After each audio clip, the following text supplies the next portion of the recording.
আসসালামু আলাইকুম রহমতুল্লাহি আবরাকাতু। মনোবাসনা পূর্ণ হওয়ার জন্য একটি আমল বলে দেব। এটা আল্লাহ তাআলার গুণবাচক নামের একটি আমল।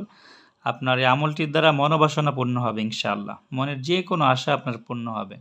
আপনি যে কোনো নেক মাকসুদ হাসিলের জন্য আমলটি করতে পারেন। আমি আপনাদেরকে দেখিয়ে দিচ্ছি আমলটি। গভীর রাতে আমি নিয়মটা এখানে পড়ে শোনাবো, তারপর আমি সহজ কায়দায় বলে দেবো, আপনারা ওইভাবে আমলটি করতে পারবেন। গভীর রাতে কোনো নির্জন কক্ষে কিংবা মসজিদে খালি মস্তকে অর্থাৎ হচ্ছে খালি মাথায় বসিয়া মোনাজাতের নিয়মে হাত উঠাইয়া 100 বার এই নামটি পাঠ করিলে যে কোনো মনোবাসনা পূর্ণ করিয়া দেন। আল্লাহ তাআলার গুণবাচক এই নামটি পাঠ করতে হবে আপনাদেরকে।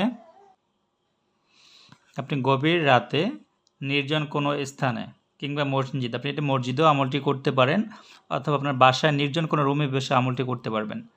হ্যাঁ, আপনি আমলটি করার আগে আপনি যদি একটু আতর মেখে নেন, সাদা কাপড় পরিধান করেন, আপনার আমলটি কার্যকারিতা বেশি আসবে ইনশাআল্লাহ। ঠিক আছে? মোনাজাতের নিয়মে হাত উঠাইয়া 100 বার আল্লাহ তাআলার এই নামটি পাঠ করতে হবে। ইয়া ওয়াহাবু, এই নামটিকে 100 বার আপনাকে পাঠ করতে হবে, 2 হাত উপরে মোনাজাতের মতো একত্রিত করে। তাহলে আল্লাহ তাআলা মনোবাসনা পূর্ণ করিয়া দিবেন। এই আমলটি আপনার একদিনে যদি কাজ না হয়, একাধারে 3 থেকে 7 দিন করবেন ইনশাআল্লাহ। আপনার মনের যে কোনো আশা, যে কোনো বাসনা আল্লাহ তাআলা যে কোনো উসিলায় পূর্ণ করিয়ে দেবেন ইনশাআল্লাহ।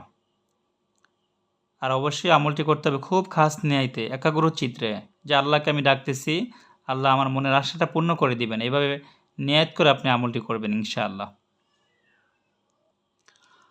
জরুরি প্রয়োজনে উক্ত নাম্বারে আপনারা হোয়াটসঅ্যাপে টেক্সট করবেন অথবা ইমোতে আপনারা টেক্সট করবেন। আল্লাহ আমাদের সকলকে কোরআনের আমলগুলো করার তৌফিক দান করুক, আল্লাহুম্মা আমিন। আসসালামু আলাইকুম রহমতুল্লাহি ওয়া বারাকাতুহু।